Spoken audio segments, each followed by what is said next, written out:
And that DLC was great for that, and the Republicans are now going to need their own version of a DLC to figure out a way inside a world in which gay marriage is a majority position in the country, legalizing marijuana for that matter is a majority position in the country only because 75, 80% of millennials believe it, in those ideas. So what do you see then as this, not so much emerging, but maybe emergent coalition that gives the Democrats at least a natural majority? It's millennials, again. People explain who millennials yeah, are. 82 to 2003 means they're either teenagers or 20-year-olds, few of them in their 30s.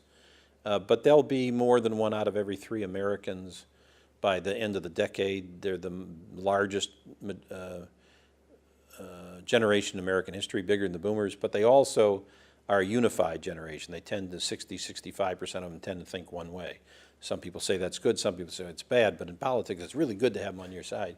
Very social media oriented, that's how everybody recognizes them. They, along with minorities, whether they're millennial age or not, even though millennials are very diverse, and now minorities, of course, including the growing Hispanic and Asian American vote, and women, particularly single women, particularly unmarried women, and educated part of the population, together make up roughly 53, 55% Democratic identifiers. And so all you have to do is, at this point, all you have to do is carry your Democrats.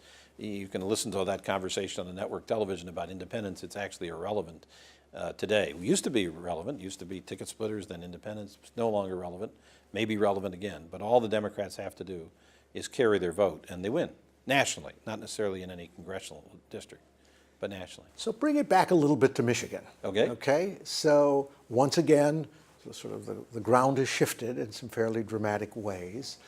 If the new chair of the Democratic Party were to call you up and say, gee, Morley, you've been through a few of these changes, what should we be thinking about? How does the Michigan Democratic Party begin to position itself?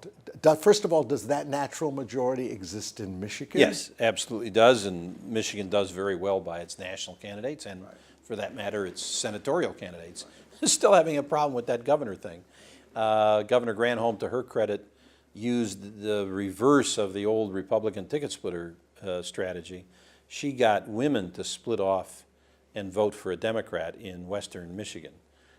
She did it in primary campaigns, she did it in general elections. We did some of that in Oakland County at one point. Certainly Blanchard did it with the nomination of Martha Griffiths as the lieutenant governor, which was a recommendation from me and pollster, who's now my co-author, Mike Hayes. But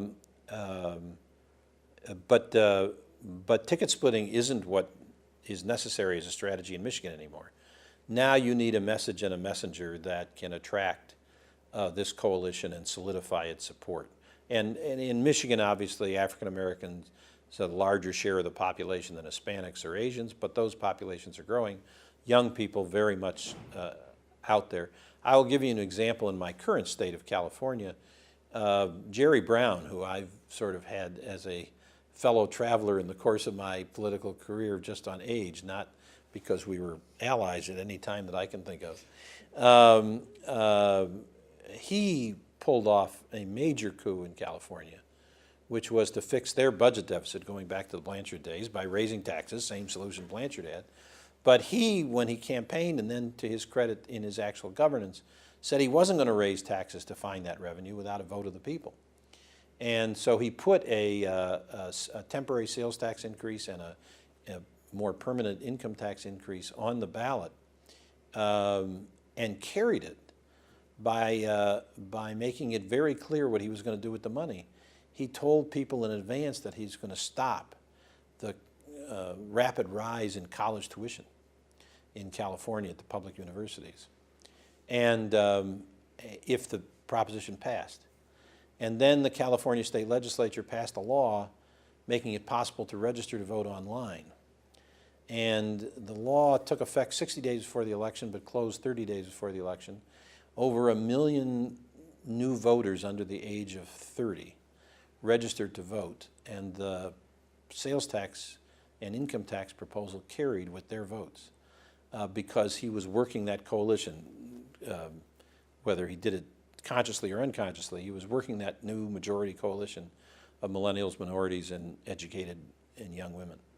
And I think Michigan, I don't know, I wouldn't recommend the messenger would be as old as Jerry Brown, but I think they need both a message that appeals to this new coalition, and the new chairman needs to get involved in candidate recruitment. I mean, we spent a lot of time as party chair after we got the nuts and bolts fixed looking for candidates. That are congruent with that coalition. Whether congruent with that coalition. So to kind of tie all this up, ask you a question and bring it around. What was it back when you were very young? You talked about getting involved in running the voter registration drive in 1968. What created your interest in politics? What ignited your imagination around that? Said, I want to do that. Well, I was involved, as I think about it, in high school, government student council elections. So politics as an activity was always kind of a little bit of an interest. But I was a freshman at the University of Michigan when Kennedy was campaigning, and he came to the Michigan Union at the end of a whistle train stop tour that my now good friend, I didn't know her at the time, Mary Ryan, and then that was the end of her name back then, now Mary Ryan Terrace, helped organize. And so when they got to Ann Arbor, the campaign, after they ended up whistle stopping through Michigan, decided that they would give a speech about this idea they had called the Peace Corps. And he was late in the campaign, and a day, and it was always late. And he gave a speech on the steps of the Michigan Union to a crowd, a large crowd, a lot of co-eds in the crowd.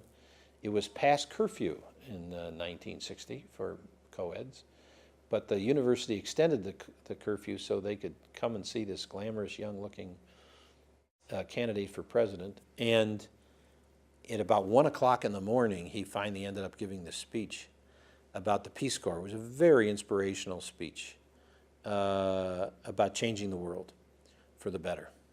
And I do remember at the time thinking, okay, that is something that I should get involved in. And so a lot of that came from that Kennedy inspiration. So it's 53 years later.